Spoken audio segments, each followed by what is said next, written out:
2 spoon தேங்காய் எண்ணெய் ஊற்றிக்கிறேன். தேங்காய் எண்ணெயும் 2 ஸ்பூன் நெய்யும் போட்டுக்கலாம். இது கேரளா ஸ்பெஷல். இது சோம்பு போட்டுக்கலாம்.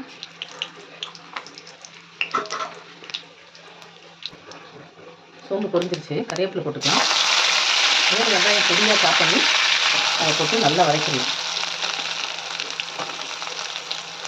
வெங்காயம் வந்து 4-5 கூட போடலாம். நான் இன்றைக்கி 3 தான் போட்டுருக்கேன். நல்லா ஒரு 2 நிமிஷம் நல்லா வதக்குங்க. 1/4 ஸ்பூன் மஞ்சத்தூள்,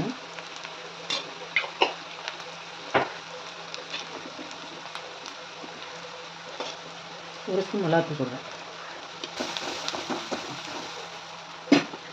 பலாக்காயை தோல் எடுத்துகிட்டு அதை நல்லா சின்ன சின்ன பீஸாக கட் பண்ணிவிட்டு அதையும் போட்டுக்கலாம். போட்டு நல்லா ஒரு 5 நிமிஷம் வதக்கணும். தேவையான உப்பு போட்டுப்போம். நல்லா வதங்கிருச்சு. இதில் வந்து 1.5 டம்ளர் தண்ணி ஊற்றிக்கலாம் வேகத்துக்காக. 1.5 டம்ளர் தண்ணி ஊற்றி மூடி வச்சுருங்க, வேகட்டும். வெந்த உடனே அரை முடி தேங்காய் எடுத்து 1 ஸ்பூன் மிளகு 1 ஸ்பூன் சீரகம் போட்டு அரைச்சி அதில் போட்டுருவோம்.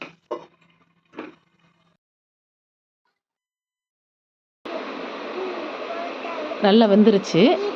அரைச்சதை ஊற்றிக்கலாம்.